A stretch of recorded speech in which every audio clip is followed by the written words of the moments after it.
I woke up on a huge wooden raft in the middle of the ocean. My head hurt like crazy. When I looked around, all I saw was water everywhere. And lying all around me on the raft were the 42 girls from my art class, plus our teacher. I'm the only guy?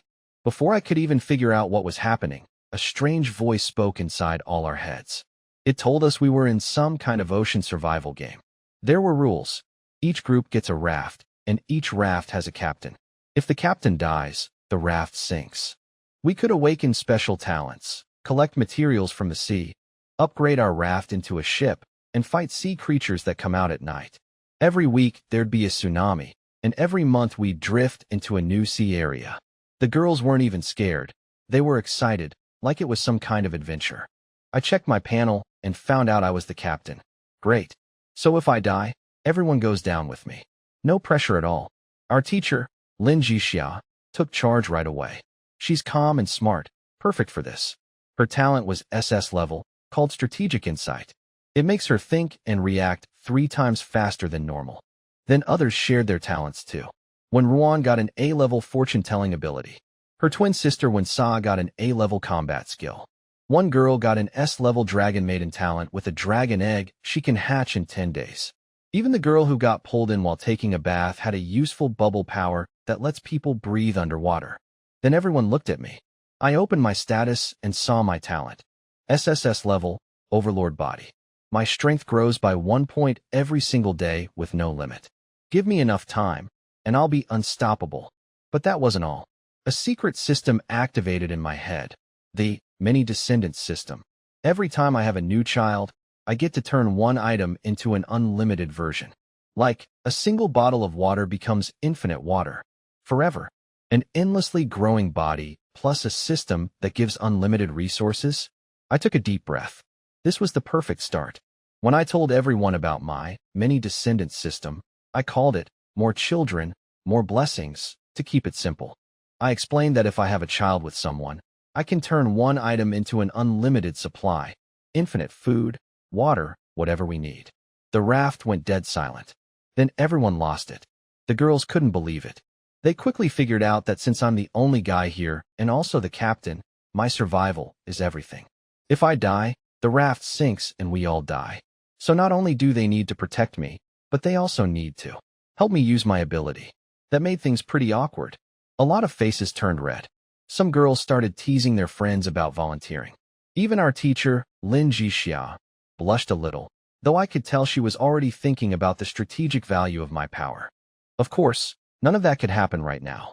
We were all still students just half an hour ago, and the raft didn't even have walls. No privacy at all. I figured I'd just have to be patient. Once supplies got tight enough, people would come around on their own. Then when Juan snapped me back to reality by asking about my captain powers. Turns out I had the word, captain, floating above my head in gold letters. Basically a giant target sign for enemies. Great. As for my actual captain abilities, I could steer the raft, expand and modify it, and share permissions with everyone. I joked that I could also throw anyone who disobeyed into the sea. A few girls actually stepped back in fear. Lin Jixia cut in and got us focused. She reminded everyone that dangerous creatures would come at night, so we needed to build walls fast. Food and fresh water were also urgent problems. At the edge of the raft, we found over 40 fishing rods, our starting equipment. I grabbed one and cast it into the water. The girls followed, and soon all of us were lined up around the raft, trying to catch our first meal in this ocean world. We fished for over an hour and caught almost nothing. The girls were exhausted and complaining. No fish were biting. One girl pulled up a wooden box with just a piece of moldy bread inside. The ocean was even stingier with resources than I expected. That's when I remembered Ruan's fortune-telling ability. I asked her to use it so we could see what kind of luck we had today. She closed her eyes, and a bamboo tube appeared in her hand. She shook it and said something like, "Please let me draw a really lucky one," which the other girls immediately turned into a joke about me. Poor Ruan turned completely red. Her twin sister Wensa stepped in to protect her and shut everyone up. Then when Ruan flipped the tube and a single stick fell out. It said, "Great misfortune." On the back it warned us to build a shelter before nightfall, or something terrible would happen. The laughter died instantly. Everyone got serious fast. Lin Jixia took charge, and told everyone to keep fishing. We needed wood to build a shelter before dark. Nobody complained this time. Everyone fished in silence, as hard as they could. By sunset, after a whole afternoon of work, 43 of us had only managed to pull up 112 wooden planks, 5 bottles of water, and 15 pieces of compressed bread. Not much at all, but 112 planks was just enough. I walked over to the pile and gave the command to build a cabin, 5 meters long, 4 meters wide, 2 meters tall. The planks floated into the air on their own and snapped together like a video game building system. In seconds, we had a small wooden cabin with 4 walls, a roof, and a door. The girls were amazed, but I wasn't relaxed. The sun was disappearing fast, and darkness was coming. I told everyone to get inside. No one goes out tonight.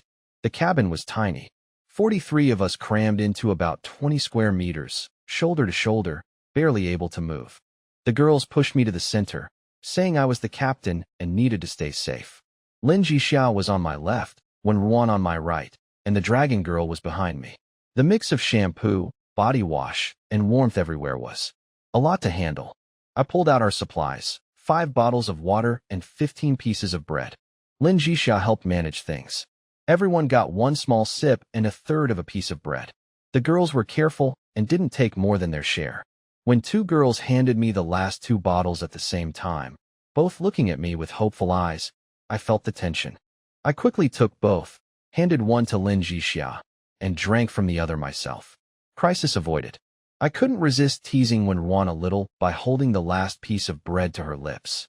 She froze, looking at me with wide eyes. The other girls went crazy teasing her.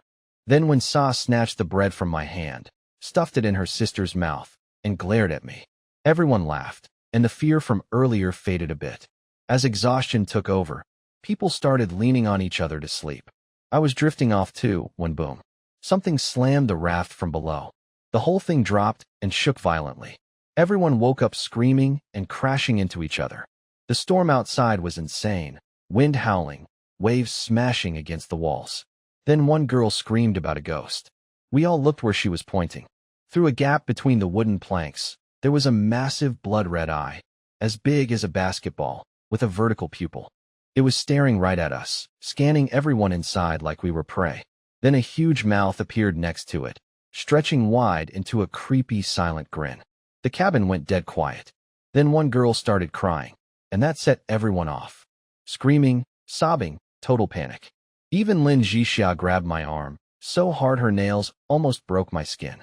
Wen Sa pulled out a dagger and stood guard in front of her sister, shaking but ready to fight. Everyone rushed toward me. I was the captain, the only guy, and right now, the only thing they could hold on to. I was getting crushed from all sides. But somehow, I felt completely calm. Maybe it was my overlord body kicking in. I looked past the crowd at that red eye still watching us through the wall. The creature couldn't get in, for now. But this flimsy raft wouldn't last. The rules said a tsunami comes every 7 days. If we didn't upgrade this raft into a real ship before then, we were all dead. I made up my mind. Starting tomorrow, we gather materials fast and build something strong enough to survive what's coming. When sunlight came through the cracks in the walls, I knew we'd made it through the night. I was the first to get up, and as I stretched, I felt a warm energy flow through my body. My overlord body talent had kicked in, 1 point of strength just for surviving another day. Yesterday, I was a regular college student. Today I felt like I could punch a bull. I opened the door and let in the fresh sea air. Everyone looked tired but glad to be alive. Lin Jixia pulled herself together fast and reminded everyone that last night's monster was proof we couldn't waste any time. We held a morning meeting on the deck. I laid out our plan. First, get food and water. Second, upgrade the raft. At level 2 it handles waves better, and at level 5 it becomes a real ship. Third, learn to use our talents. The mood got lighter as people started showing off their abilities. Su Tao, the bubble girl, went first. She puffed up her cheeks and blew out a pink bubble that grew bigger than a person. One brave girl poked it and got sucked inside, floating up into the air. She loved it at first, then panicked about the height. When Su Tao popped the bubble, the girl dropped straight onto her back. Everyone cracked up. It looked silly, but for defense or underwater diving, that power was actually really useful. Then came Ying Yao, the S-rank dragon maiden. She held her glowing dragon egg and told us it needed body warmth to hatch. So she sat cross-legged and hugged the egg on her lap like a mother hen. Another girl teased her about it, and Ying Yao shot back that once her dragon hatched, it would chase that girl first. Everyone laughed. Even Lin Zhixiao smiled. I caught her glancing at me with a softer look than usual. Once the fun was over, I got everyone back to work. Su Tao and Ying Yao stayed behind to practice their skills. Everyone else grabbed a fishing rod and headed to the edge of the raft. Our goal was simple: survive tonight and eat a real meal. The midday heat was brutal. The raft felt like an oven, and everyone was dripping with sweat. I asked when Ruan to use her fortune-telling again. She shook her bamboo tube and pulled out a stick. Small luck. Not great, but better than yesterday's disaster. And it seemed to work. Not long after, my fishing rod bent hard. I pulled with everything I had, and up came a black iron treasure chest covered in seaweed. The girls went wild. Inside we found 50 wooden planks, 2 pieces of moldy bread, and the real prize, a blueprint for a basic workbench. Lin Zhixiao's eyes lit up immediately. A workbench meant we could craft real things. I learned the blueprint, tossed in some wood and nails, and a proper workbench appeared on the deck with hammers and saws lined up neatly. The crafting list was exciting. We could make an iron fire pit for cooking and scaring off weak creatures, an iron pot for hot meals, a water purifier to turn seawater into drinking water. Real survival tools. But then reality hit. We didn't have any iron, plastic, or charcoal. The blueprint was useless without materials. I told everyone not to give up. If we could fish up a blueprint, we could fish up materials too. So we kept at it all afternoon. By sunset, we'd gathered over 300 wooden planks, which was good. But food was a different story. 43 of us had only caught 3 small fish and 5 packs of compressed biscuits. That was nowhere near enough to feed everyone. As darkness crept in again, stomachs were growling everywhere. The hunger was becoming harder to deal with than the fear of monsters. I could see it in everyone's faces. They were tired, starving, and starting to lose their patience. Night came again. The cabin was bigger now thanks to the extra planks, so at least we weren't packed like sardines. I'd built a small separate room in the corner, my captain's cabin, with just a curtain for a door. I divided our tiny food supply into 43 portions. Each person got a sip of water and a biscuit piece no bigger than a finger. It wasn't enough. You could hear stomachs growling everywhere, and the hunger just got worse after eating so little. Then someone whispered, "If only we could have endless water." Every pair of eyes turned to me. No more jokes or teasing, just raw, desperate need. They were all thinking the same thing. My ability could give us unlimited supplies. All it took was, well, a child. I felt the weight of all those stares. I stood up, told everyone to get some sleep, and went behind my curtain to lie down. The girls needed to come to this decision on their own. I wasn't going to force anything. Outside, the monsters were scratching at the cabin walls again. That awful scraping sound mixed with the silence made everything feel heavier. I lay there in the dark, hands behind my head, listening. I could hear the twins talking, when Sa complaining about thirst, when Ruan saying she was hungry. Everyone was suffering. I was waiting, not just for survival's sake, but because I understood something important. Unlimited supplies weren't just about food and water. They were the key to real leadership. If I controlled that, these girls would truly follow me, not just tolerate me as captain. Then the curtain moved. A hand lifted the edge, and I caught a familiar scent. It was Lin Zhixiao, my teacher, the woman who was always composed and in control, now standing there with a flushed face, biting her lip. She whispered that she wanted to talk about the supplies. But we both knew this wasn't really about talking. I reached out, took her wrist, and gently pulled her inside. "If we're going to talk seriously," I said quietly, "you should come in." That shows sincerity. Last night's moment with Lin Zhixiao was cut short. Just when things were getting somewhere, a huge crash shook the raft. She got thrown against the wall, snapped back to reality, and ran out saying she wasn't ready. I lay there staring at the ceiling, furious at the timing. Those monsters outside would pay for that someday. The next morning was rough. Nobody had slept well. The monster noise had kept everyone up. Lin Zhixiao avoided my eyes when I came out, her cheeks turning pink. I told Wen Ruan to do her fortune-telling again. Half asleep, she shook her bamboo tube and pulled out a stick. Her eyes went wide. "Great fortune. The description on the back was ridiculous, something about finding treasure with every cast and meeting someone special if you turn right. It even joked about there being no traffic lights at sea. But the luck was real. The whole morning was incredible. Fish after fish, box after box. The sea just kept giving. Metal pieces, plastic, charcoal, bottled water, bread, big fish. By noon we had way more supplies than the last 2 days combined. 500 wood planks, 25 metal pieces, 32 plastic, 10 charcoal, 24 bottles of water, 30 bread, and 17 fish. Everyone finally ate a decent amount, half a bottle of water and a big piece of bread each. Then I went to the workbench and built an iron fire pit and an iron pot. The girls went crazy. Some of them cleaned the fish, clumsily, but with total focus. They boiled the fish in seawater. No seasoning at all, but after 3 days of nothing but dry bread, the smell of hot fish soup was the best thing in the world. Everyone gathered around the pot, like hungry baby birds. I sat alone in the corner and checked my panel. Spouse, 0. Children, 0. Item conversions, 0. My constitution had gone up to 13 from the overlord body, which was nice. But here was the irony. With luck this good and plenty of food coming in, nobody felt desperate enough to help me activate my system. The better our luck, the less urgently anyone needed my more children, more blessings ability. I sighed. What a weird problem to have. After the fish soup, everyone felt alive again.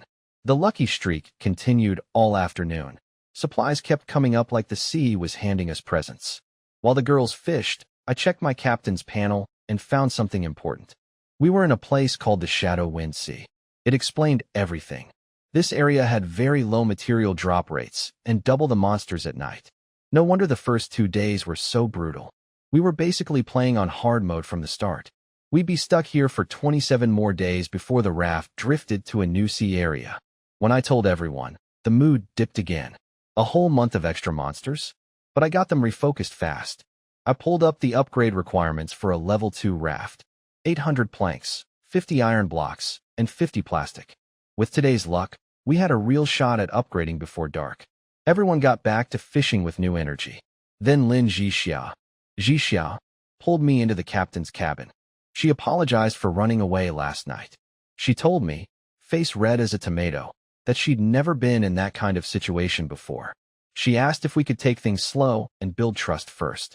She even told me to stop calling her teacher Lin and just call her Jixia, or Sister Jixia. All my frustration from the night before melted away. She was being honest, and I respected that. I told her I understood and wouldn't push her. But I couldn't help testing the waters a little. I asked if I could look at her leg. She froze, blushed even harder, but quietly said okay. Then I had her sit on the wooden bed and started massaging her lower leg. She tensed up and asked what I was doing. I told her I was just helping her relax. She'd been on her feet all day. While I was massaging Jixia's leg, Yao burst through the curtain to tell me we'd gathered enough materials. She saw us and froze, then stammered, "I didn't see anything," and ran off. Jixia turned bright red, pulled her leg away, and rushed out. I went after Yao and pinched her cheek as payback, threatening to turn her dragon egg into a tea egg if she interrupted me again. But the good news was real. The girls had collected 821 planks, 55 iron blocks, and 63 plastic. More than enough. I used the materials to upgrade our raft to level 2. The deck got thicker and smoother, the raft expanded by a quarter, and we got a half-meter fence around the edge. Best of all, I unlocked chat channels. One for our sea area, and one for the whole world. The sea area chat was full of complaints. Everyone in the Shadow Wind Sea was struggling, just like us. Our lucky day was thanks to Ruan's fortune ability. The world chat was way more interesting. Some people were already at level 3 or 4. Different sea areas gave different resources. At level 3, a trading market unlocks, which means my unlimited supply ability could make us incredibly rich. Then big news hit the world chat. At level 5, rafts become real ships. But you need a storm core from surviving the first tsunami, which was coming in 4 days. And the first captain to reach ship level would get 3 epic treasure chests with purple quality gear. Everyone looked at me and Jixia. We all knew what that meant. We needed my system activated. Unlimited resources to trade and upgrade fast. That night, Jixia came to me. She'd made her decision. She said she was willing to give herself to me for everyone's future. She knelt down, looked me in the eye, and asked me to be gentle. I could see it wasn't impulse. It was sacrifice. I respected her even more for it. But just as things were about to happen, a massive explosion of light erupted from the other end of the raft. Ying Yao's dragon egg was hatching early. Golden lightning and red flames poured out of the cracking shell, and the monsters outside screamed and fled. Jixia and I rushed out. Something was wrong. Ying Yao's energy was being drained into the egg. Her face was pale and twisted with pain. Some girls wanted to stop her, but I told them no. This was her instinct. The egg was hatching early because it sensed the tsunami coming. Stopping her now could destroy her talent. Instead, I had everyone feed her food and water while guarding her. Then I sat in front of her, held her hands, and used my overlord body to transfer energy into her. The system called it energy sharing. It converted my strength into life energy. It drained me, but her face slowly relaxed. We all stayed up that night, protecting Ying Yao as golden light shot into the sky and the dragon egg cracked open piece by piece. Something powerful was about to be born. By morning, the dragon egg finally shattered. No big explosion, just a soft glow of red and purple light. Out floated a tiny creature the size of my palm, covered in red gold scales with big golden eyes, little horns, and a tail tipped with a golden flame. It was adorable. It made a soft ing sound and rubbed against Ying Yao's cheek. She was exhausted but smiled when she saw her dragon. Then the little thing noticed me. I must have looked terrible, pale as paper with dark circles under my eyes from transferring energy all night. The dragon shot into my arms like a little fireball, nuzzling my chest and licking my chin, acting like I was its dad, and it was scared I'd die. That set everyone off. Ying Yao rushed over crying, saying it was all her fault. Then half the girls started crying too, crowding around me, squeezing me so tight I could barely breathe. Jixia had to yell at everyone to back off before they actually suffocated me. I checked my panel. My constitution had dropped from 13 all the way down to 9. The energy transfer had cost me big time. But then I saw something new. I'd gained a second talent, Dragon Warrior S level. Because I'd poured my overlord body energy into the egg during hatching, the dragon cub bonded with me through a soul contract. I could merge with it to become a dragon warrior, boosted strength, speed, and elemental resistance. Plus, all dragon creatures would naturally be friendly to me. The system even called me Dragon Father. On top of that, my overlord body got a new node. I could speed up gaining strength by eating high-quality, energy-rich food. Regular bread and water wouldn't cut it, but special food could supercharge my growth. Ying Yao pushed everyone away and personally fed me water and bread. I still read, saying she'd make it up to me. She put the little dragon back in my arms, and it licked my cheek gently. I told her I was fine, not that weak. She smiled through her tears, clearly not believing me, but trying to cheer up anyway. After some rest, I started feeling better. My overlord body recovery was faster than a normal person's, even with my constitution drained. When Ruan drew another fortune, good luck again. That girl was turning into our lucky charm. I laid out the plan. We had 3 days until the tsunami. I wanted to reach level 4 before it hit. The material costs were huge. Level 3 needed 1,500 planks, 100 iron, and 100 plastic. Level 4 needed even more. The numbers scared everyone, but I told them not to worry. With good luck on our side, anything was possible. I had the girls make wooden stools so they could sit while fishing instead of standing all day. A small thing, but it made everyone happy and motivated. Sometimes little gestures matter more than big speeches. At noon, we had fish soup again. The mood was light. Some girls cracked jokes about how tired I looked after last night, which made Ruan turn red as a tomato. I pretended not to hear. Then Jixia came to me quietly. She took my hand. Her fingers were cold, but her grip was firm. She told me we couldn't wait any longer. Her plan matched mine perfectly. Unlock the trading market at level 3, use my unlimited supply ability to trade for materials, then rush to level 4 or even 5 before the tsunami. That was our only shot at the epic treasure chests. I told her she was brilliant. She blushed and rolled her eyes at me. Nearby, some girls were whispering about us, and I noticed Ruan sitting quietly with her fishing rod, looking a little sad. Her sister Wensa was nudging her, telling her to make a move before it was too late. Apparently when Ruan had liked me for 3 years. I didn't know what to think about that. By evening, we had enough materials. I upgraded the raft to level 3, and the trading market unlocked.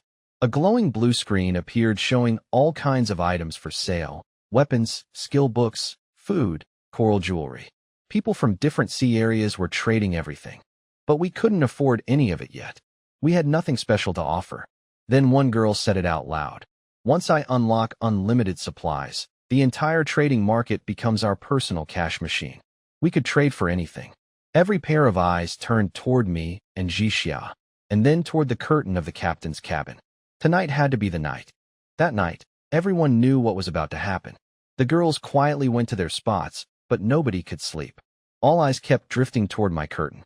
I took Jixia's hand and led her into the captain's cabin. The curtain closed behind us. It was a long night. But when morning came, I checked my panel. Not pregnant. I couldn't believe it. All that effort for nothing.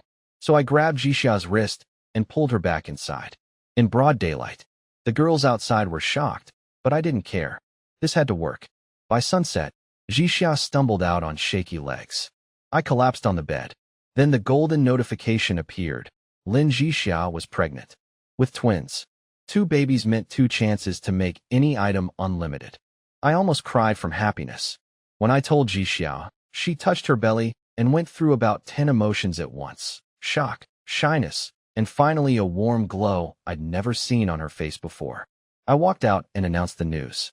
Then I pulled out bottles of pure water and used my first unlimited conversion on them. Instantly, my inventory showed. Farmer's Pure Water X 999999. The raft exploded with cheering. Girls were jumping, crying, hugging each other. I summoned a mountain of water bottles onto the deck and told everyone to drink freely. They rushed over and gulped it down like they'd never tasted water before. Next, I opened the trading market. I listed 100 bottles of water and got 400 iron blocks in under 3 seconds. Water was gold in this ocean world. There was a daily limit of 10 trades, but that still meant 1,000 bottles a day, plenty to trade for materials. I used my remaining trades to get planks, iron, plastic, and food. One special item caught my eye: a golden dragon fish, blue excellent grade. It contained pure life energy. I had it cooked into soup and ate it. My overlord body triggered, giving me +10 to my physique. I jumped from 9 all the way to 20, the strength of 2 grown men. The little dragon tried to steal some too, but Yao pulled it away, calling it a little glutton. With Ruan's good luck blessing, the afternoon fishing was incredible. We pulled up over 50 pieces of rare fine wood. By evening, I had enough for the upgrade. I used 3,000 planks, 250 iron, 250 plastic, and 50 fine wood to push the raft to level 4. It expanded to the size of a basketball court, with taller fences and a second-floor lookout tower. Level 5, the ship form, needed way more materials plus something called a storm core, which could only be obtained during the tsunami. That was coming in 2 days. I opened the crafting list and found a new blueprint: simple crossbows and bolts. I looked at everyone and announced our next goal. Tomorrow, everyone gets armed with crossbows. I woke up to my little dragon licking my face. When I stepped outside, the girls were already waiting, full of energy. Unlimited water had done wonders. Everyone looked refreshed, and even their skin seemed better. I found Jixia leaning against the fence, watching the sea in the morning light. She smiled at me, and I walked over and took her hand. She blushed, but didn't pull away. I opened the trading market and used all 10 daily trades. 1,000 bottles of water got us enough materials for 25 crossbows and over 1,000 arrows. The raft turned into a weapons workshop. Girls carried materials, others followed blueprints at the workbench, and crossbows started rolling out one after another. Zhou Ling tested the first one, shot an arrow that buried itself completely in a piece of floating wood 10 meters away. The power was impressive. The girls cheered. Having weapons they could actually fight with changed everything. I handed out all 25 crossbows and had the armed girls practice while the rest kept fishing for materials. Then I made a mistake. I was talking to Jixia about getting her nutritional supplements after the tsunami, and I didn't keep my voice down. I called the babies our hope babies. Some girls overheard and got curious. So I just went ahead and announced it to everyone. I pulled Jixia into my arms and told the whole crew. Teacher Lin is pregnant with twins. Dead silence. Then the raft exploded. The girls went absolutely crazy. They swarmed Jixiao like she was the most precious thing on the ship, which she kind of was now. They made her sit down, offered to catch fish for her, brought her water. Jixiao kept insisting she was fine, but nobody listened. Ying Yao stood off to the side looking a little sad, holding her dragon. She glanced at me, then at Jixiao being treated like royalty, and I could tell she felt left out. The little dragon looked up at her confused. Wen Ruan was quiet too, standing in the corner with her head down. Her sister Wen Sa elbowed her again, telling her if she didn't make a move soon, it'd be too late. Wen Ruan just blushed and told her to stop talking nonsense. I watched all of this feeling pretty good. Jixiao's position on the raft was now rock solid. But my mind was already on the next problem, making sure she got proper nutrition. My babies weren't going to fall behind at the starting line. With 1 day left before the tsunami, I used all 10 trades to get materials for the remaining crossbows. Now all 42 girls were armed. Seeing them hold their weapons with confidence felt great. Then our luck kicked in. Su Tao fished up a blue skill book, Power Charge Strike. 1 minute of charging triples the damage of my next melee attack. Everyone agreed it should go to me since I had the strongest stamina from my overlord body. I learned it instantly. Right after, another girl pulled up a full set of green-grade iron armor, helmet, chest plate, leg guards, and boots. I gave it straight to Zhou Ling. She was our tank with her strongman talent, so the armor was perfect for her. She was so happy she bear hugged me in front of everyone. That evening, I opened the world chat. The tsunami was hours away, and everyone was buzzing. Long Out Yin was bragging about his level 4 raft. People in the normal sea were showing off their defenses. Meanwhile, guys in our Shadow Wind Sea were barely surviving with broken rafts and no hot food. The girls laughed and told me how grateful they were to have me. A few bold ones even snuck up and kissed me on the cheek. I looked at Jixia helplessly. She just shrugged with a smile that said, "You asked for this." Then the system announcement came. The first global tsunami hits at 9 a.m. tomorrow. First group to upgrade their raft to a ship gets 3 epic chests. This was our last night. After dinner, the girls asked to use water for baths. They hadn't washed in almost a week. I couldn't say no. I stacked hundreds of water bottles by the shower area we'd built from planks. They went in groups of 10. The sounds coming from inside, splashing, laughing, teasing each other, nearly killed me. I sat outside trying to stay calm, but my nose started bleeding. 3 hours of that was torture. When the last group came out smelling fresh, I walked over to Jixia. In front of everyone's horrified faces, I pulled her toward the captain's cabin. She protested. "We have a battle tomorrow." I told her that was exactly why we needed to practice tonight. The curtain closed. Outside, I could hear the girls cursing me and feeling sorry for Teacher Lin. But I had my reasons.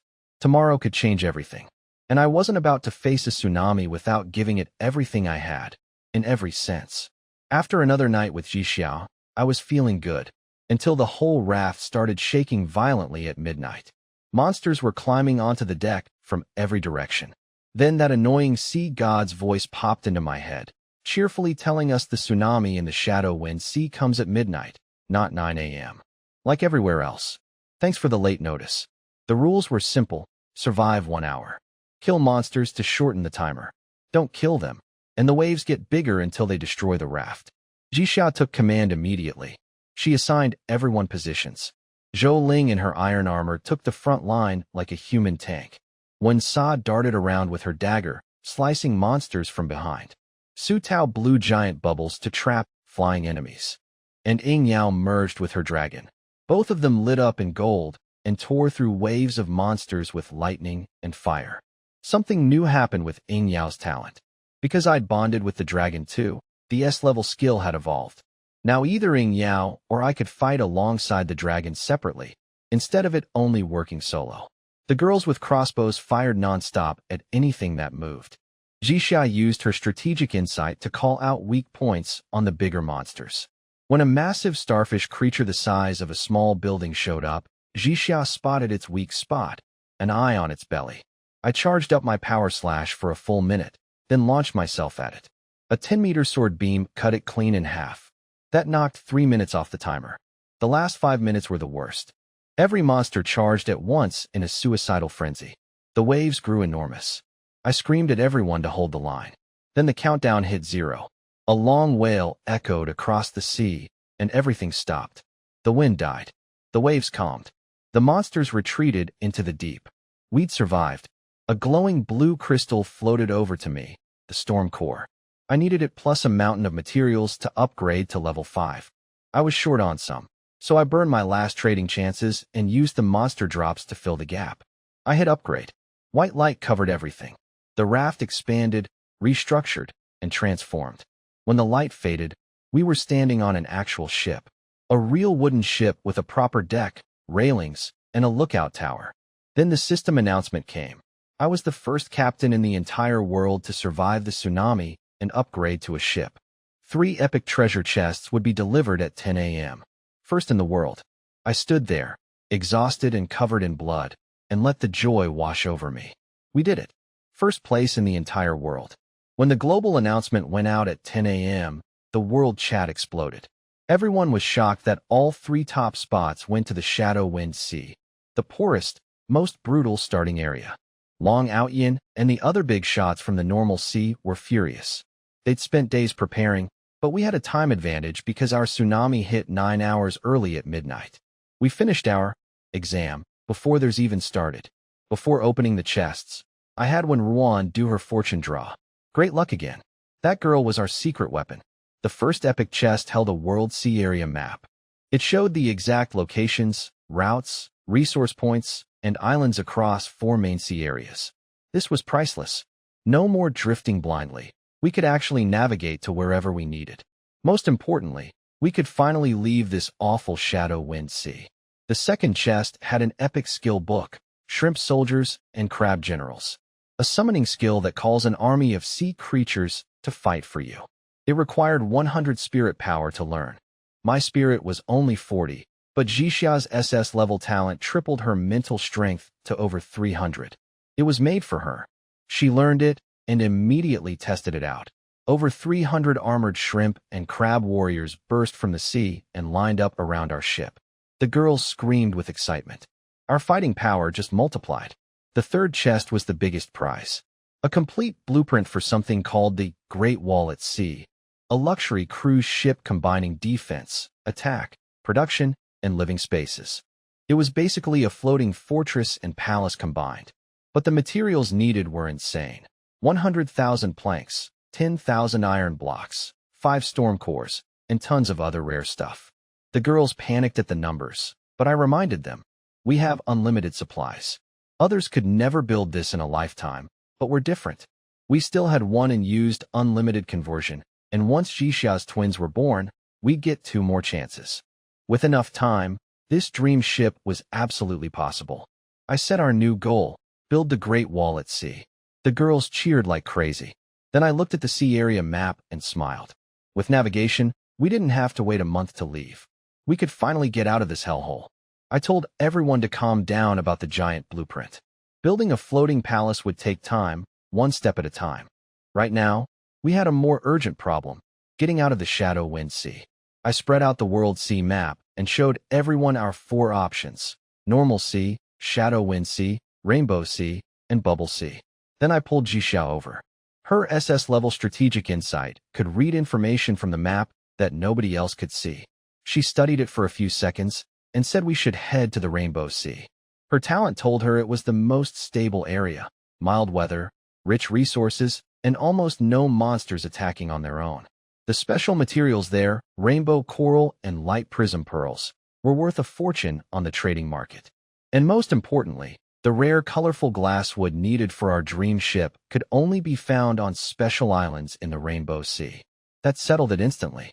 Everyone was thrilled to leave this dark, monster-infested nightmare behind. But we had one problem. Our ship couldn't steer. It was just drifting with the waves. I checked the workbench and found 2 new blueprints, a simple rudder and a simple sail. Both needed fine wood, which was rare, but the monster drops from last night's battle had given us plenty.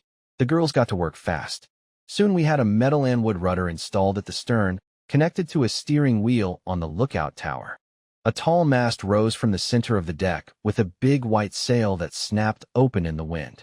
I gripped the steering wheel and felt something click, like the ship became part of my body. This was the captain's connection. For the first time, I felt like a real captain, not just some guy on a raft. I checked the map. Rainbow Sea was southeast. I turned the wheel, announced our destination, and the sail filled with wind. The ship cut through the waves and started moving. Behind us, the shadow wind sea grew smaller. Ahead was something brighter. The girls cheered as we sailed toward the Rainbow Sea. Our real journey was just beginning. After a full day of sailing, we left the shadow wind sea behind. When morning came, everyone went silent at the sight before us. The dark, cold ocean was gone. In its place was a sea made of 7 colors: red, orange, yellow, green, blue, and purple stretching to the horizon. The air was warm and sweet. Dolphins jumped out of the rainbow water to greet us. The girls were over the moon. When Ruan came to do her daily fortune draw, this time, a pink glowing stick fell out. She took one look and turned red as a tomato. Her sister Wensa grabbed it and read it aloud. Peach blossom sign. Basically a love fortune. It said something about moonlight and a good person appearing in dreams. The girls went crazy teasing Ruan, saying it was obviously about me. I took the stick back from Wensa to save Ruan from dying of embarrassment, then pinched her soft cheek. She completely froze. I took her up to the lookout deck, saying I'd help her relax and enjoy the view. She was shaking like a leaf, claimed she was afraid of heights, but we both knew that wasn't why. I adjusted her posture, hands on her shoulders and back. She could barely breathe. Then I noticed her legs trembling and crouched down to check on her. She panicked, begging me not to look at her legs. Before things went further, Yao shouted from below, she'd spotted an island. I pulled out the map. It was Rainbow Island, the largest island in the Rainbow Sea. Rich resources, pleasant weather, and most importantly, colorful glasswood, one of the key materials for our dream ship. There was also a note about unknown energy at the island's center. We sailed straight for it. As we got close, Jixia sent her army of shrimp soldiers and crab generals underwater to scout ahead. She reported the coast was safe, just harmless crabs and lizards. I picked Zhou Ling, Wensa, and Ying Yao as my landing team. We took a small boat to shore and entered the rainforest. The forest was beautiful, glowing trees, colorful plants, sweet-smelling air. We even ran into a cute jelly slime creature with fruits inside its body. Totally harmless. I told everyone not to kill it. No need to anger the locals. Then Wensa heard something, a woman's voice calling for help. We pushed through the bushes and found the wreckage of a destroyed raft. A woman lay near the debris, covered in blood with a deep claw wound on her stomach. She was barely alive. She looked at us and choked out a warning. Don't eat the fruit here. The gourmet. It will find you. Then her hand dropped, and she went still. Before I could even process it, something shot down from the treetops straight at Ying Yao's little dragon. The dragon dodged in a flash of golden light. The attacker landed on the ground, a huge black mantis with blade-like front legs and hungry compound eyes locked on my dragon. The system identified it as a gourmet mantis. Elite-level monster. Top predator on this island. It hunted high-energy creatures, and it was staring right at us. The gourmet mantis was fast, terrifyingly fast. It lunged straight at Ying Yao's little dragon. I didn't even think. My body moved on its own, and I tackled Ying Yao to the ground just as those blade arms whistled past my head, slicing off a few strands of my hair. This thing was an elite-level monster, and its level showed nothing but question marks. Not good. I gave quick orders. Zhou Ling raised her shield to protect Ying Yao and the dragon. Wensa vanished into the shadows. The mantis only cared about my dragon. It was literally drooling over it like a meal. I charged in. With my physique at 21, I was beyond normal human limits. I blocked its first sickle strike head-on. The impact cracked the ground under me, but I held firm. Its strength was scary-looking, but manageable. I pushed it back and landed a slash across its chest. Just a scratch, but I broke through its shell. Then it went berserk. Both sickle arms became a storm of blades. I was strong enough, but too slow. Jixia saved me. Her strategic insight let her analyze the fight remotely and feed me instructions. She told me to step 3 paces left, and sure enough, a tiny opening appeared. I stabbed right into the mantis's joint. Green blood sprayed everywhere. Wensa appeared behind it for a backstab, but the mantis had hidden wings. It released a shockwave that sent her flying into a tree. She coughed up blood. When Ruan screamed for her sister. The mantis ignored us and flew straight at the dragon again. I couldn't catch it in time. Then, out of nowhere, a giant pink bubble dropped from the sky and trapped the mantis mid-flight. Su Tao, the shy bubble girl, had come through at the most critical moment. The mantis couldn't break free from the slippery bubble walls. I planted my sword and started charging my power slash. Ying Yao ordered the little dragon to blast the bubble with fire.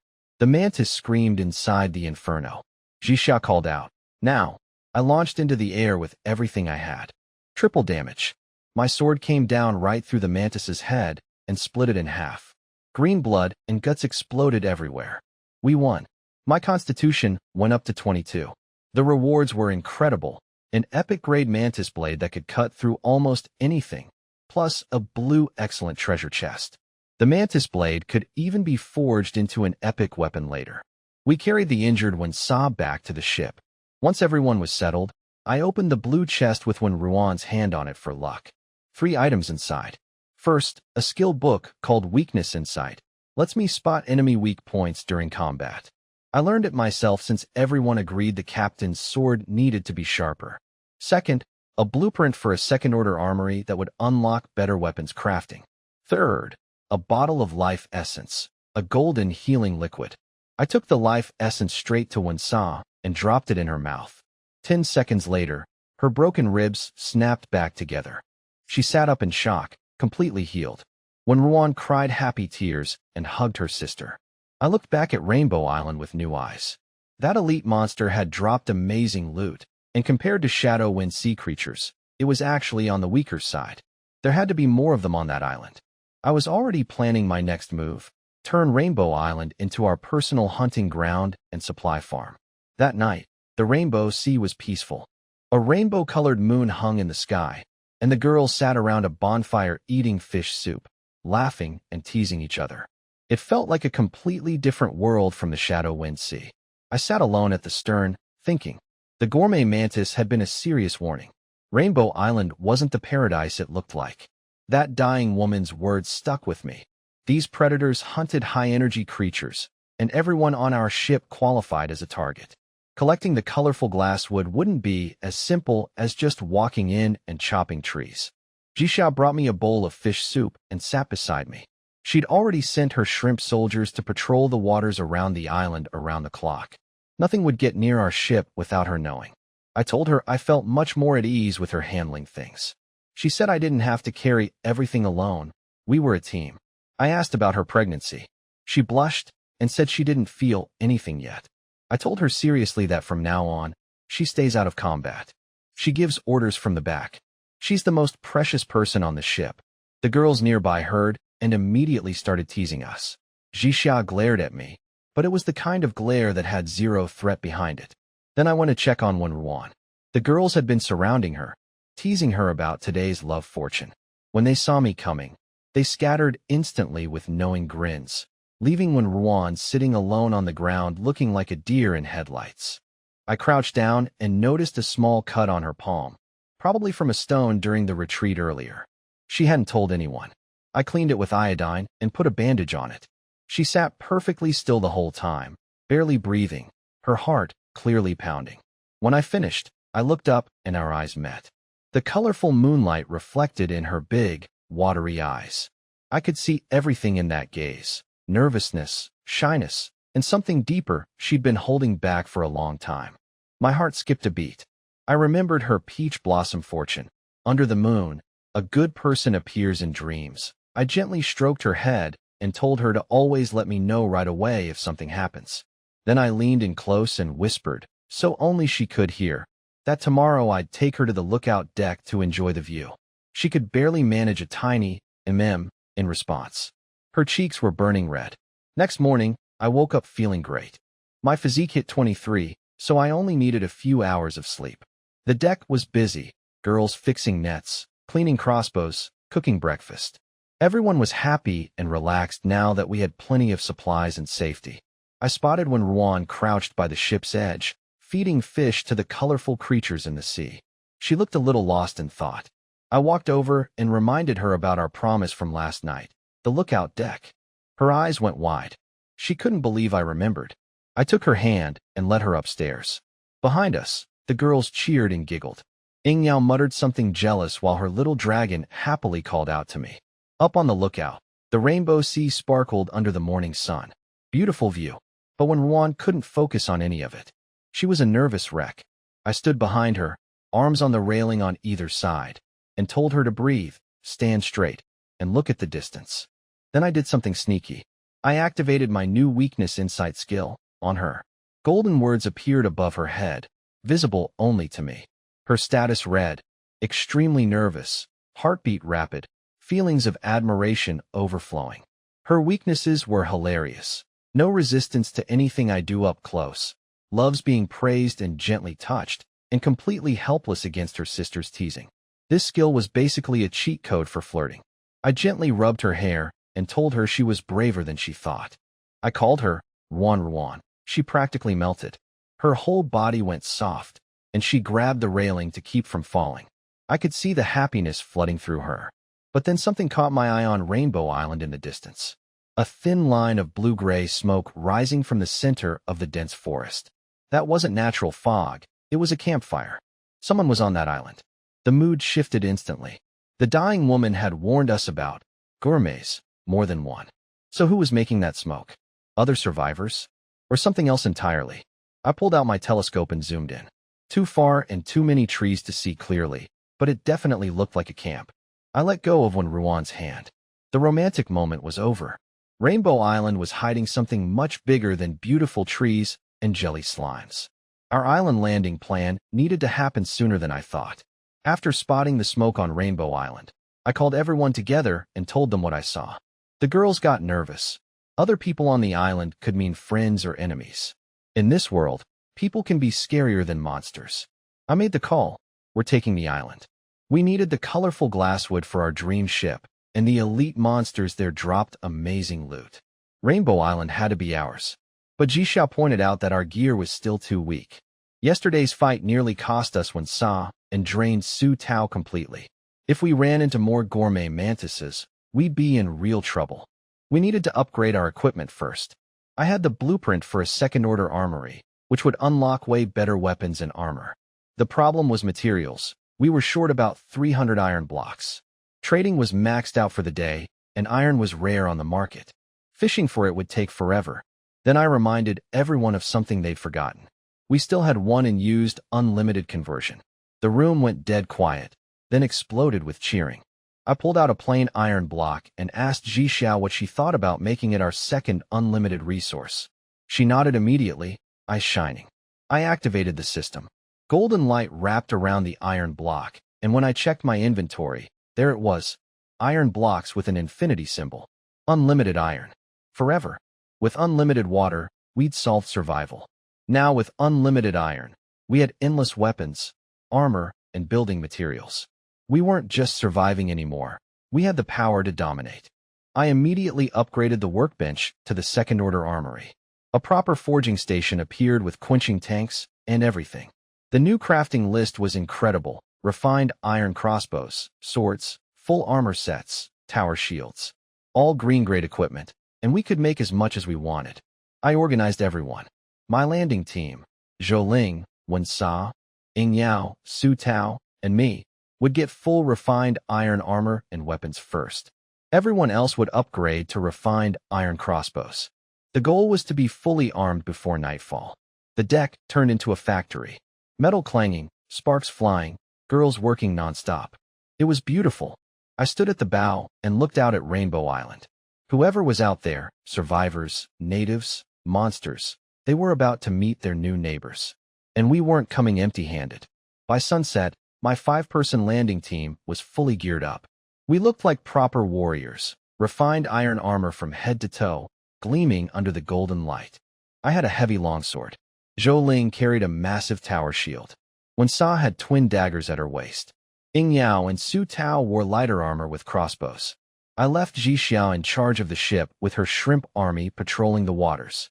The rest of the girls stayed behind to defend. Then the 5 of us rowed a small raft to Rainbow Island and landed on a hidden beach. We moved into the rainforest carefully. I had a special plant called pathfinding grass that Xiang Wanqing grew for us. It confirmed there were no deadly plants nearby. My weakness insight skill kept me alert to every movement around us. About 30 meters in, I spotted something in the treetops. A smaller gourmet mantis dropped down at Su Tao. One Sa intercepted it instantly. Her new gear made her fast enough to match it blade for blade. I called out its weak point. Zhou smashed it with her shield. Then 3 of us fired crossbow bolts into its exposed abdomen. Dead in under 10 seconds. The same monster that nearly killed us 2 days ago couldn't even put up a fight now. It wasn't that they got weaker, we got stronger. We pushed deeper, cutting through spider-type and centipede-type elite monsters along the way. My weakness insight guided every attack. Zhou tanked. When Sa and Ying Yao dealt damage, Su Tao controlled with bubbles. We were a well-oiled machine. No treasure chest drops though, which was annoying. After about half an hour, the trees thinned out, and we heard voices. We crept up behind some thick bushes and found a small camp. A log fence, a campfire, and 7 or 8 rough-looking survivors sitting around it. They were thin, dirty, armed with crude stone weapons, and had hungry, dangerous eyes. The leader was a big man with a scar across his face, sharpening a stone axe.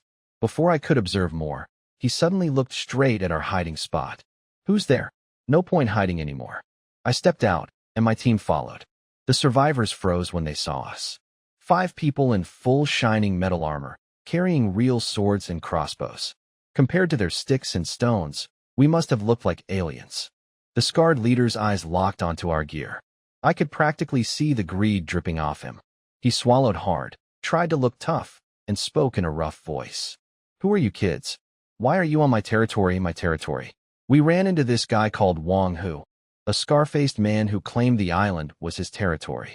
I couldn't help but laugh. His guys were staring at the girls behind me like animals, saying disgusting things. That made me angry.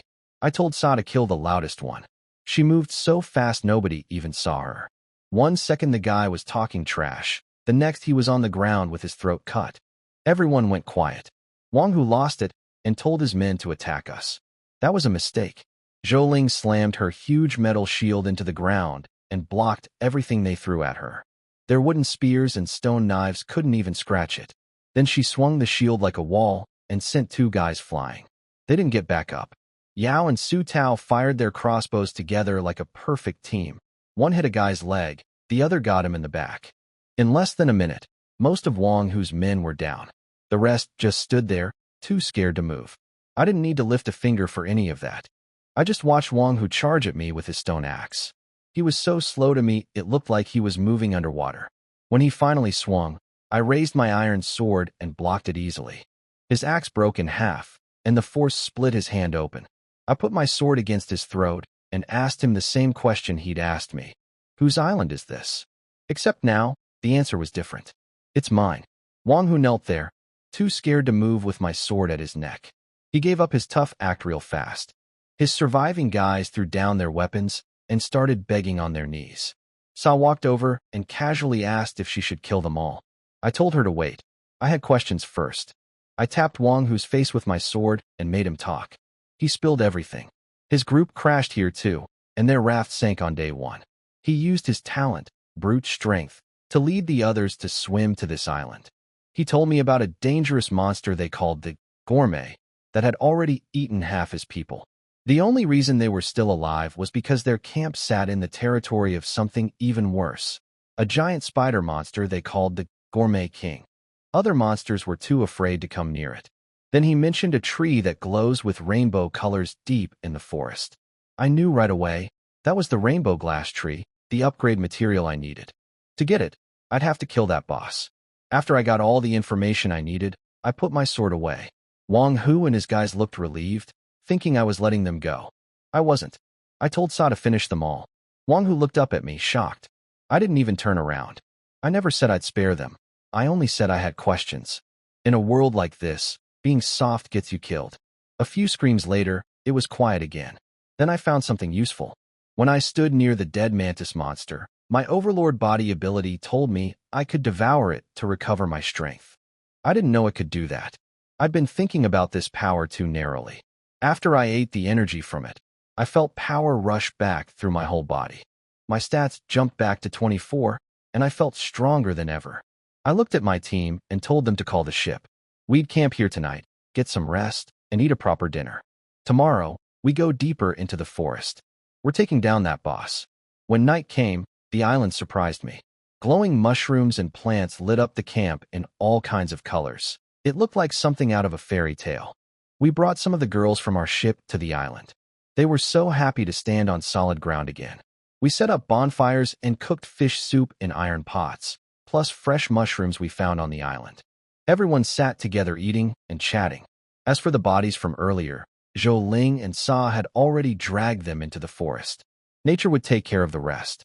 I leaned against a tree, drinking soup that Jixiao made for me. She sat down next to me and asked what I was thinking about.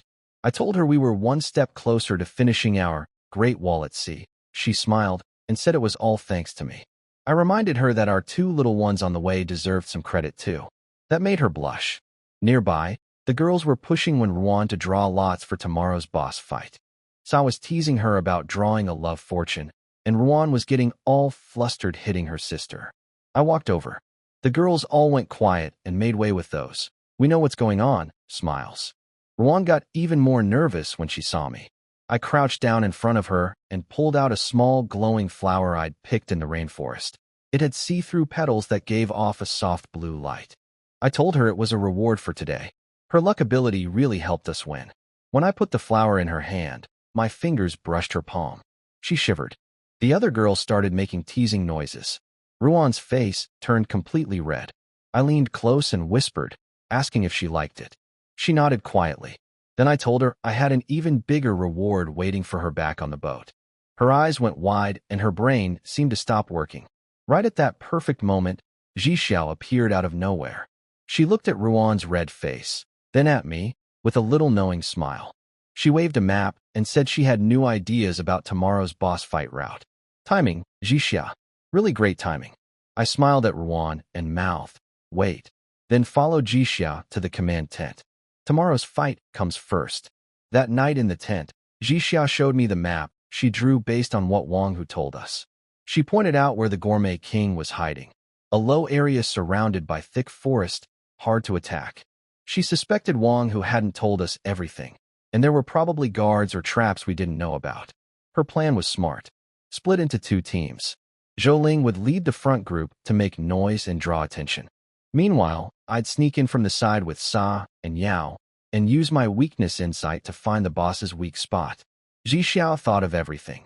Zhou Ling's shield and talent were perfect for the front line, and they'd have crossbows for long-range support.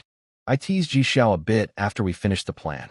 Let's just say, I made sure to get my nutrition for the fight ahead. She's too easy to fluster sometimes. The next morning, I stepped out of the tent feeling amazing. My constitution jumped to 27 overnight, 3 whole points up. Between the daily boost and Jixiao's help, my overlord body was in peak condition. After breakfast, we split up just like the plan said. Zhou Ling, Su Tao, and 5 archers went to the front. I took Sa and Yao around to the side. 20 minutes later, we reached a cliff overlooking a valley. And there it was, the rainbow glass tree. It was incredible, twisting upward with leaves that looked like colored glass, shining with rainbow light. But beneath it was something terrifying. A massive spider web covering over 100 meters, and in the center sat the spider queen. She was the size of a small truck, covered in black metallic shell, with 8 glowing red eyes. The creepiest part? Her upper body looked like a woman. Curves and a face that was almost human but twisted and wrong. She was a legendary boss. My first golden quality monster. No wonder Wang Hu's people stayed away. Then Zhou Ling's signal came. A huge explosion on the other side, followed by her shouting insults at the spider. The queen screamed and sent over 100 smaller spiders rushing toward Zhou Ling's team like a black wave. That was our chance. I sent Sa in to sneak around behind and told Yao to hit it with dragon fire from the cliff. Dragon treasure blasted the queen with flames, but they just bounced off her shell. Not even a scratch. She got furious and shot toxic spider silk at us. I barely pushed Yao out of the way in time. The silk hit the rock behind us and burned a hole right through it. Sa tried a backstab on a joint in the queen's armor, but her blades barely left a mark. Worse, the recoil threw her into the web and she got stuck. The queen's sharp legs shot toward her like spears. I didn't think. I just moved. All 27 points of my constitution fired at once. I launched off the cliff like a cannonball, sword raised high, blue energy glowing on the blade. My power charge slash was ready, triple damage. And right then, my weakness insight finally kicked in. I saw it. The connection point between her human-like upper body and her spider body. That was the spot. I twisted in midair, aimed everything I had at that weak point, and swung my sword down like a falling star. The Spider Queen tried to block my attack. All 8 legs came up like shields, and her human arms reached out to stop me. But she was too slow. I screamed and merged with dragon treasure, becoming a dragon warrior. 2 top talents combined, plus triple damage from my charged slash. My glowing blue sword cut through her legs one after another like they were nothing. Then the blade punched straight through the weak point, right where her human body connected to her spider body. Black-green blood sprayed everywhere. She screamed louder than anything I'd ever heard and thrashed around wildly. But she was dying fast. I hit the ground hard on one knee, totally drained. That triple damage slash took almost everything out of me. But I forced myself up and grabbed my sword still stuck inside her. My overlord body kicked in and started absorbing her energy. The system went crazy with notifications. My physique jumped by 15, my spirit by 30, and I learned a legendary skill called Spider Form. I can now transform parts of my body into spider armor, grow extra limbs, and shoot spider silk. That one boss gave me more power than days of grinding. When the queen finally collapsed, the system announced I was the first person in the world to kill a legendary boss. The rewards were incredible: an epic treasure chest, stat boosts for my whole team, and our ship's durability doubled. She also dropped some amazing loot: a venom core, a black gold shell, and best of all, a blueprint for a level 2 power core. With it, our ship won't need sails anymore. It'll move on its own at double speed. A real mobile fortress. The world chat blew up. Everyone was shocked it was me again. People begged to join my crew. I ignored all of it. I still had the epic chest to open. I called Ruan on the communicator and told her to save her daily luck draw for when I got back. I had a good feeling about this one. Back at camp, I pulled out the purple glowing chest in front of everyone. Ruan walked up, clasped her hands, closed her eyes, and mumbled her little prayer. A golden sign appeared: excellent great luck. The brightest one yet. I opened the chest. Inside was a beating red heart, a titan's heart. Epic quality. It can upgrade our ship by a whole level instantly. Everyone lost their minds. Then I looked over at Ruan. She was standing there clutching her clothes, too shy to look at me. I walked over, gently lifted her chin, looked into her wide, nervous eyes, and spoke as softly as I could. Ruan, remember that bigger reward I promised you? Her face lit up with pure happiness. She knew I wouldn't forget. Everyone went quiet when I lifted Ruan's chin. Then the camp erupted, girls screaming, teasing, shipping us together. Yao looked furious, probably remembering yesterday on the observation deck. Sa was grinning proudly at her sister. Jixiao watched calmly with a knowing look. She understood. I took Ruan's hand and told everyone I was going to give her a reward. The girls went wild with gossip. Ruan's face was so red I thought she might pass out right there. Sa yelled, "Keep going, sis," from behind, and Ruan nearly tripped. We boarded the ship and I brought her to my captain's room. Closed the door. Suddenly, it was just us, our breathing and heartbeats. She stood by the door, stiff as a board, too scared to move. I poured her some water to calm her nerves. She took it with shaky hands and finally sat on the edge of the bed, barely half sitting, back perfectly straight. When I called her name, she snapped to attention like a student in class. I couldn't help laughing. Then I got serious. I told her the reward wasn't just for today's lucky draw. It was for every time she used her talent to help us. From the very first bad luck warning that saved us from monsters. She always thought she was useless because she could only draw once a day while the others could fight. But she was wrong. Her eyes turned red when she heard that. She finally understood I'd been thinking about her all along. I knelt in front of her, looked her in the eyes, and asked her clearly, did she want to become my woman? The second lady of this ship, after Jixia. She broke. Tears poured down her face. Not from sadness, but from pure happiness. She told me she liked me. She said it over and over, that she'd liked me since high school, since she first saw me drawing in the art studio. I pulled her into my arms. She leaned against my chest, and it felt like all her fear just melted away. I kissed away her tears and told her she was my second lucky star. Then she fainted, just like that, passed out cold from too much happiness, with a silly smile still on her face. I stood there holding her, completely speechless. My road to building a big family is never smooth. I laid her gently on the bed and covered her with a blanket. She was breathing peacefully, still smiling in her sleep. I looked out the window at the night sky, listening to the girls chattering excitedly on deck. I smiled to myself. Starting tonight, things on this ship are changing again. The next morning, Juan woke up in my bed looking completely confused. When she saw me sitting at the table eating, her face went bright red. She checked her clothes right away. Everything was fine. I told her I didn't do anything to our ship's hero. That made her even more embarrassed. So I knocked on the door and dragged her out. The girls outside were already waiting with their teasing questions about what happened last night. Poor Juan almost evaporated from blushing, so I had to rescue her and pull her away.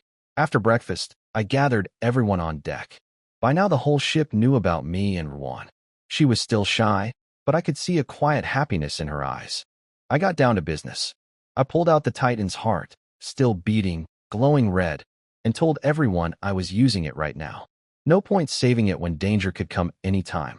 I placed it in the slot at the captain's seat. The moment it went in, red light exploded through the entire ship. The deck shook, the hull stretched and groaned like bones being reshaped. Everyone grabbed onto something and watched with wide eyes. When the light faded, our ship was completely different. The old raft-like vessel was gone. In its place stood a real ship, over 100 meters long, 30 meters wide, with smooth lines and metal-coated wood. It had walls and watchtowers on the sides, 3 floors of cabins, and dozens of rooms. There was even an eco-garden with real soil, which made Wanqing's eyes light up since her plant talent could finally be useful. The stats were incredible. Level 6, durability at 50,000, wave resistance strong enough to handle moderate tsunamis.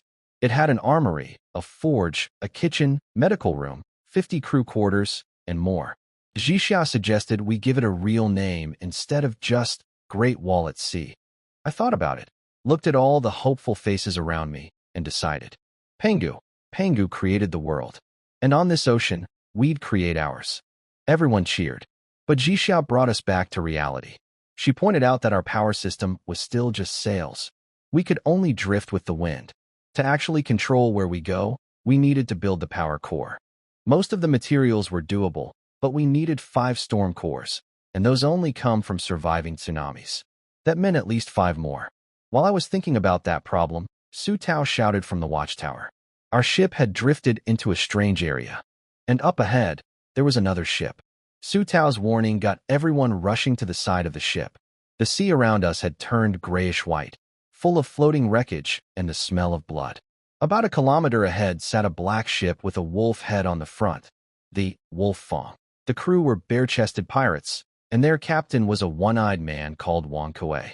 He started shouting at us, calling this area his territory, demanding half our women and all our supplies. The girls were furious. Yao cursed him out loud, but I didn't say a word. I just used my weakness insight on his ship. Level 5, hull badly corroded, durability almost half gone. His talent was only sea level, and he had a huge blind spot on his right side from his missing eye. That's it. I almost laughed. I'd been worrying about where to find storm cores, and here was someone delivering themselves to me. I quietly told Zhixia to send in her little soldiers. She understood immediately. Her crab and shrimp army swarmed under the Wolf Fong and punched over 100 holes in the rotting hull. Their ship started flooding and sinking fast. Wang Kuei panicked and ordered his men to throw hooks onto our ship and climb up. That was their big mistake. Zhou Ling smashed the first pirate off the wall with her shield like swatting a fly. Sa appeared behind the second one and cut his throat before he even saw her. Yao and Su Tao shot the next 3 right between the eyes with their crossbows. It was a slaughter. The pirates expected crying, helpless girls. Instead, they got a special forces team. Wang Kuei went berserk, literally. He activated his fury talent, muscles bulging, skin turning red, and launched himself at me like a cannonball. His plan was simple: kill the leader and take everything. I just raised my sword. His full power punch slammed into the blade, and the force bounced right back into him. His arm snapped, bone poking through skin. One move. Done. I put my sword to his neck and asked my questions. He told me this area was called the Blood Cemetery. The system here rewarded killing other captains with storm cores. He only had one, taken from some poor guy on a level 3 raft. When I finished asking, he begged me to let him go. I asked him the same thing I'd asked Wang Hu before. Did I ever say I'd spare you? I cut his head off. The system confirmed the kill and gave me his storm core plus all his supplies. I looked at the glowing core in my hand, then out at the wreckage floating on the red-stained water. Blood Cemetery? Just a fishing pond for someone like me. Starting today, I'm the top predator in this sea. Cleaning up after the fight was messy work. The girls handled it well under Zhixiao's command. Bodies went to the sea to feed the shrimp soldiers, and we washed the deck with clean water. Wanqing was in the corner throwing up. She wasn't built for combat, but she'd get used to it. That's step 1 of survival. The loot from the wolf fang was disappointing. Some wood, iron, biscuits, and cheap rum. Wang Kuei also had a sheepskin map marking ships he planned to rob, with fat sheep written next to each one. Pathetic. The only thing worth keeping was the storm core. I told everyone to move the food and drinks to the kitchen. We were celebrating tonight. The bonfire on deck was great. Roasted meat, rum, the girls laughing and bragging about the fight. Zhou Ling was showing off. Sa was acting cool, but clearly pleased. Everyone was having a good time. Everyone except Yao. She sat alone in a corner, poking at her food and pouting. Her little dragon kept nuzzling her face, trying to cheer her up. I brought her a drink and asked what was wrong. She snapped at me, said I didn't let her fight, that she could have burned Wang Kuei to ashes by herself. She was mad I didn't take her seriously. I stopped joking. I told her straight. During the battle, I gave her a job, long-range support with Su Tao. But I noticed she kept wanting to rush forward and ignore orders. On a real battlefield, that kind of thing gets people killed. She mumbled an apology, but didn't really mean it. So I told her to follow me to the captain's office. The girls immediately started teasing. Sa whistled and said Yao was about to get a special lesson. Yao's face went red, but she followed me anyway. Inside, it was dark except for moonlight through the window. She crossed her arms and tried to act tough, threatening me with her dragon. I stepped closer, backed her into the corner, and grabbed her wrist when she tried to push me away. I leaned close to her ear and told her, as punishment for not following orders, she stays in this room tonight. She doesn't leave until she understands what it means to be part of a crew. Then I brushed a strand of hair from her face. My fingers touched her cheek by accident. She froze completely, staring at me with wide eyes. Her tough act was gone. Right at that moment, because of course it was that moment, a loud alarm blared from the control panel. Red lights flashed everywhere. The system announced a special event, Blood Moon Battle, in the Blood Cemetery. Countdown, 10 minutes. So much for a quiet evening. The alarm killed the mood instantly. I turned to the control panel while Yao slipped out of the corner behind me, face still red. The screen showed a special event, Blood Moon Battle. For the next 12 hours, every ship in the Blood Cemetery would have its position shown on the map. Kill other captains, and you get double the chance at storm cores. The captain with the most kills gets a legendary treasure chest. This was perfect for me. I needed 4 more storm cores for the power core upgrade. This event was practically made for us. I called everyone to the deck and explained the rules. Some girls wanted to hide, but I shut that down fast. The Pangu is the biggest ship in this sea. Hiding wasn't an option. Better to hunt than be hunted. Zhixiao agreed right away. Zhou Ling was pumped. Sa just said, attack. That was enough to get everyone's confidence up. Zhixiao pulled up the sea map. Over 100 light spots appeared, each one a ship. Ours was the biggest and brightest, like a moon among stars. She activated her strategic planning talent, studied the map for a few seconds, and traced a route with her finger. 3 weak targets nearby, all below level 5. She also pointed out a cluster of 7 or 8 ships grouped together, probably in alliance. We'd avoid those for now. I gave out assignments. Zhou Ling, Sa, Yao, and Su Tao were the boarding team. The other girls split between crossbow duty and deck defense. Zhixiao would command from the center with her underwater army ready to punch holes in enemy hulls. Wanqing handled logistics and medical. When the countdown hit 0, a blood-red moon rose over the sea. It was creepy and beautiful at the same time. We raised the sails and headed for the nearest target. Half an hour later, Su Tao spotted them, a level 4 raft with about a dozen people. They saw us coming and panicked, tried to run. But their little raft couldn't outrun the Pangu. At 500 meters, I gave the order to fire. Over 20 crossbows launched at once, covering the raft in a rain of arrows. It was over before it really started. The system confirmed the kill and dropped another storm core. That's 2 now. It felt like being max level and farming beginners. Almost too easy. I told everyone to find the next target. Jixiao was already scanning the map. We kept hunting. The next target was another level 4 raft 15 miles away. Same story, arrow rain, Jixiao's underwater army, total destruction. The 2 allied rafts didn't stand a chance. I rammed the Pangas straight through one of them like it was a cracker. 2 more storm cores dropped. That gave me 4 total. I checked the kill leaderboard. First place was something called the Blood Wolf Alliance with 7 kills. We were second with 4. Then I noticed on the map, their whole fleet of 7 or 8 ships was heading straight for us in an arrow formation. They wanted to take us out. Some of the girls got scared. Over 100 pirates against our crew. But I wasn't worried. I asked Jixiao if she had a plan. She studied the map for a few seconds and leaned close to explain it to me. It was brilliant, a sneaky hit-and-run strategy that used all our strengths. I gave everyone their jobs. Su Tao would use her bubble talent to create a thick fog wall around the area. Jixiao's underwater creatures would bite through their rudders so they couldn't steer. Zhou, Sa, and Yao would guard our deck. And me? I had something special planned. When the Blood Wolf fleet surrounded us, their leader, a bald, ugly guy called Blood Wolf, started making demands. Hand over the ship and half our women. The usual garbage. Su Tao's bubbles answered him. A massive fog exploded across the sea, blinding everyone. Their ships lost control as Jixiao's crabs destroyed their rudders. They started crashing into each other in the fog, screaming and cursing. That's when I went to work. I activated my new spider form. Black shell armor, 8 spider legs that could grip any surface. I became a ghost in that fog. I climbed up enemy ships from below, used weakness insight to find each captain, and killed them one by one. Silent. Fast. They never saw me coming. Their communication channel turned into a horror show. Captains dying mid-sentence. People screaming about ghosts in the fog. Blood Wolf ordered a retreat, but by then it was too late. When the fog cleared, only Blood Wolf's ship was left. He stood there alone, frozen with fear, staring at the empty sea where his alliance used to be. I appeared in front of him, sword in hand, clothes perfectly clean. We had our talk. Then the event ended. The system announced I'd killed 11 captains, first place. I got a legendary treasure chest.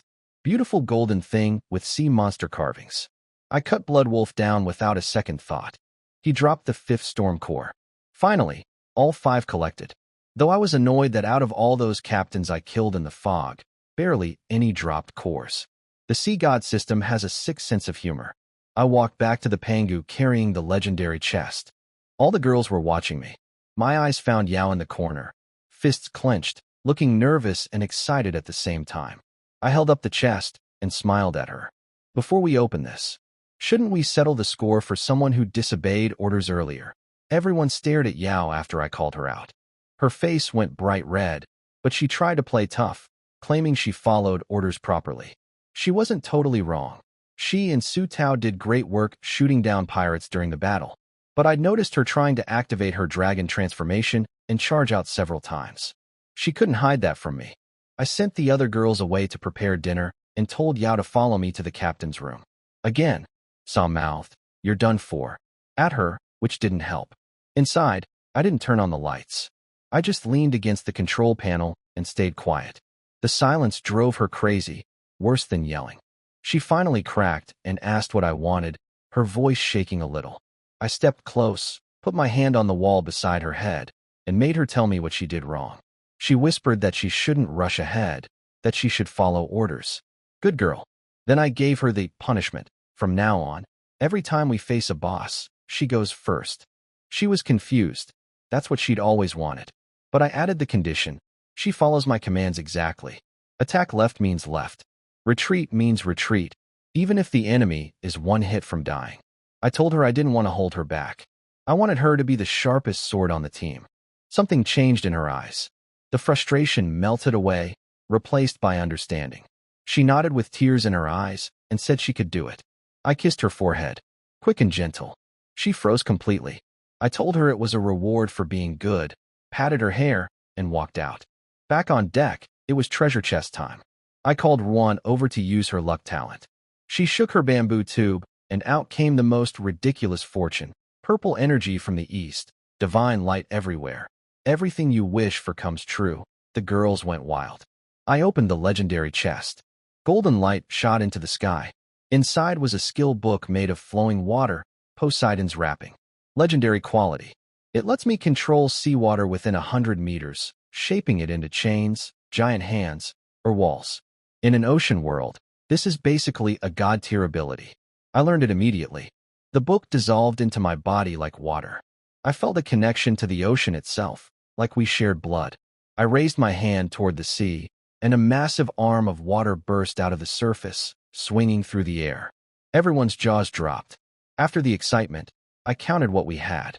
5 storm cores, all collected. The only material left was the rainbow glass wood back on the island. I told everyone to rest up tonight. Tomorrow, we head back to Rainbow Island to mine the wood and build our power core. The Pangu is about to become unstoppable. After the celebration, I sat next to Yao and gave her a soda. She pretended not to want it, but took it anyway. Zhou Ling came over asking about tomorrow's logging plan. Jixia pointed out we needed better axes. Our stone ones were too slow for epic quality wood. Good thinking. I opened the trading market and posted 10 orders, 1,000 bottles of pure water for 100,000 wooden planks. The chat went crazy again, and all 10 trades filled instantly. Then I crafted 41 fine iron axes for the whole crew. With unlimited iron blocks, the cost was nothing. Before bed, I gave Wanqing control of the ship's new eco-garden. Her plant growth talent was always considered useless, but now she finally had a place to use it. Her face lit up when I told her. The next morning, we sailed back to Rainbow Island. I split the team. Jixia, Ruan, Su Tao, and Wanqing stayed on the ship with 20 girls for guard duty. I took Zhou Ling, Sa, Yao, and 15 others ashore with axes. We found the rainbow forest where the Spider Queen used to live. The colorful glazed wood was beautiful, but incredibly hard. Each tree took dozens of swings to even dent. Zhou Ling went beast mode with her strongman talent, chopping 5 times faster than everyone else. The other girls cheered each other on, soaked in sweat, but full of energy. While they chopped, I patrolled with Sa and Yao. A leftover mantis monster tried to ambush one of the girls. I caught it midair with my new Poseidon's wrapping. Water chains shot up from a puddle and locked its limbs. Sa appeared behind it and cut its head off before it could blink. The girl was shaken but grateful. By dusk, Zhou Ling ran over grinning. We'd collected all 1,000 units. We headed back to the ship. Every material was ready. I pulled up the blueprint and started construction. For 10 minutes, purple light swirled through the ship as materials were absorbed into the hull. Then came a deep, powerful hum. The power core was installed. The old steering wheel disappeared, replaced by a high-tech virtual control screen. Top speed, 40 knots. Full control over direction and speed. No more depending on wind. I tapped the screen and set a course forward. 2 huge turbines at the stern blasted jets of water, and the Panga shot forward like an arrow. The girls screamed with excitement. I turned the wheel, and the massive ship cut a smooth arc through the water, agile as if it were part of my own body. Then the sea god killed the party. A global announcement. The second tsunami hits tomorrow at 9 a.m. And this time, it scales to your ship's strength. The stronger you are, the bigger the wave. Some girls went pale. The first tsunami still haunted them. I told them to relax. Before, we were on a wooden raft, barely surviving. Now we're on a level 6 warship with power, weapons, and legendary skills. A tsunami doesn't just bring danger, it brings monsters, and monsters drop loot. This wasn't a disaster. It was a chance to get stronger. Zhou Ling slammed her shield on the deck and backed me up. The other girls caught fire too. Fear turned to fighting spirit. Jixia took over and laid out the battle plan. Zhou Ling and Sa on close combat. Yao on aerial recon and ranged fire, under strict orders not to charge in alone. Su Tao on bubble control, locking down fast enemies and protecting the crew. The rest split into crossbow teams for continuous range support. Wanqing on medical and logistics. Jixia herself would guard the hull underwater with her crab and shrimp army. I'd float between positions, using Poseidon's wrapping and weakness insight wherever needed. Everyone started preparing, checking weapons, loading crossbows, stocking medicine. The Pengu ran like a well-oiled war machine. Tomorrow, we'd be ready. The next morning at 8:50, we were ready. Everyone in full iron armor, weapons in hand. My stats had climbed to 45 physique and 132 spirit over the past few days. I felt confident. When the countdown hit 0, a black line appeared on the horizon. A 10-meter wave rushed toward us, covered with monsters way bigger and stronger than the ones from the first tsunami. Some girls went pale. I told them to stay calm. This was just a buffet. I spread my arms and activated Poseidon's wrapping. The sea around our ship exploded upward, forming massive water barriers in a circle around the Pengu. The tsunami slammed into my walls and was stopped cold. Monsters fell off the wave like rain, swept away by the current. But plenty of them jumped over the barrier and landed on our deck. Jixia gave the order to fire. 20 crossbows unleashed a storm of arrows, shredding the first wave. A huge crab octopus thing crashed through the arrow rain and started swinging its tentacles. Zhou charged it with her shield and held it in place. Sa appeared behind it like a ghost. I used weakness insight and told her the nerve center was near its third pair of legs. She slid under its belly and stabbed upward. It dropped dead. Up in the sky, Yao was riding her growing dragon, raining fire on flying monsters. Su Tao shot sticky bubbles that trapped the fast ones, turning them into easy targets for the crossbow teams. It looked like chaos, but Jixia kept everything running smooth. The loot piled up, supplies, cards, equipment, all over the deck. But we couldn't stop to collect it yet. The second wave hit harder.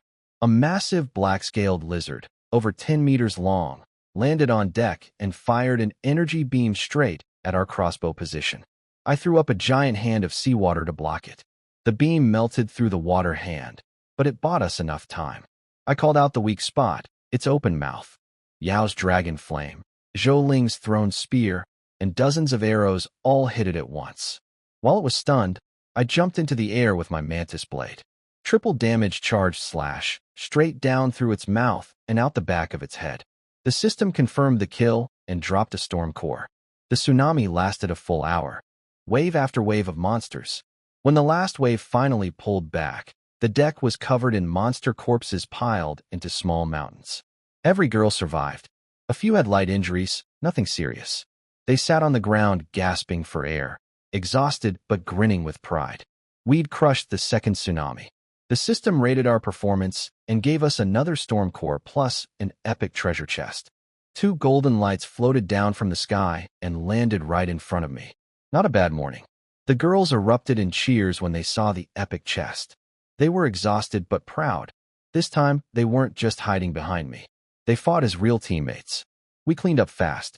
Jixia's crabs dragged the monster bodies into the sea while everyone else scrubbed the deck. I used materials to repair the ship. Cost over 50,000 planks and 8,000 iron blocks, but the Pengu looked brand new after. I thanked everyone publicly. Zhou Ling, Sa, Yao, and Su Tao all earned their praise. But I made sure to point out that Ruan was the real hero. Without her luck, we wouldn't have gotten Poseidon's wrapping, and today's fight would have been much harder. The girls all started cheering for her and calling her our lucky goddess. Poor Ruan turned red as a tomato. I walked over to her, crouched down, and brushed the sweaty hair from her ear. I reminded her about the bigger reward I'd promised. Then I leaned in and whispered, "Tonight, come to my room. I'd teach her some battle skills. Only we could learn together." Her face went so red I thought she might faint again. Sa was pushing her, asking what I said, but Ruan couldn't speak. I moved on like nothing happened and placed the epic chest on the deck. Ruan walked up on shaky legs, closed her eyes, clasped her hands, and opened it. 2 items inside. First was a blueprint to upgrade our basic eco-garden to an intermediate one, unlocking soil improvement and species cultivation. Wanqing was thrilled. This meant we could start growing real vegetables and grains.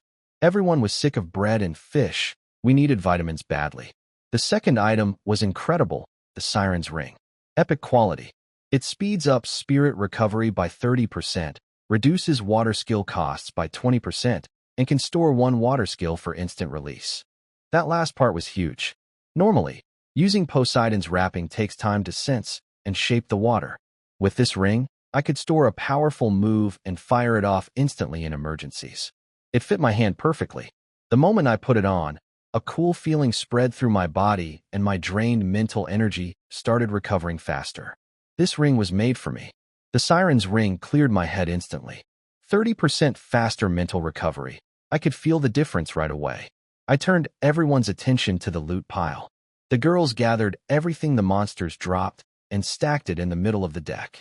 Jixia counted it all: 30,000 planks, 12,000 plastic, 8,000 iron blocks, plus food and some special items. Standard stuff, but useful for the team. Su Tao found a blueprint for an arrow tower, an auto-targeting turret we could mount on the ship. It detects enemies and shoots on its own within 100 meters. Perfect for nighttime defense. It needed a storm core, but we had extras now. Then Wanqing held up a seed exchange card. We could pick 3 types of seeds: potatoes, tomatoes, cabbage, wheat. The girls nearly lost their minds. After weeks of fish and bread, the idea of fresh vegetables was like a dream. I put Wanqing in charge of seeds and the eco-garden. Her plant talent was finally going to matter. Sa found something even more valuable near the elite monster's corpse, a D-grade talent awakening card. It could give an ordinary person a random talent. Every unawakened girl on the ship held her breath. I gave it to Zhang Xiaoping. She was a quiet, chubby girl who never stood out, but she'd worked harder than anyone during cleanup. She deserved it. She awakened a talent called Foodie. She can taste whether food is poisonous and make cooking taste better. Perfect for our team. And it sent a message to everyone: work hard, get rewarded. We also found a skill book for Su Tao, Bubble Shield. It creates a protective bubble that blocks one fatal hit, with a 24-hour cooldown. I gave it to her immediately. She was now our top support player. That night, after everyone fell asleep, Juan came to my room. Sa had practically shoved her out the door. She knocked so softly I almost didn't hear it. She stood there shaking, face burning red, clutching her clothes. I was cleaning my mantis blade when she walked in. I teased her a little, told her I didn't call her. She came on her own. That made her even more flustered. I took her hand, it was freezing cold, and led her to the big window. The starry sky and moonlit sea stretched out forever. I held her from behind and told her what she meant to me. Not just a lucky charm. My lucky goddess. Without her, none of our best moments would have happened. I turned her to face me and kissed her. She was clumsy and shy, but she kissed me back. The moonlight wrapped around us like a veil, and the waves rocked the ship gently. That night was long and sweet. The next morning, I woke up before her and tickled her nose with her own hair. She opened her eyes, remembered everything, and turned red as an apple. I kissed her forehead and said good morning. Then the system chimed in my head. Juan was carrying my second child, and because of the high potential bloodline, I earned a third chance at infinite transformation, meaning I could make another resource unlimited. Lying there holding my shy, glowing lucky goddess, I felt pure joy. The many children, many blessings system never disappoints. Now I just had to decide, what do I make infinite this time?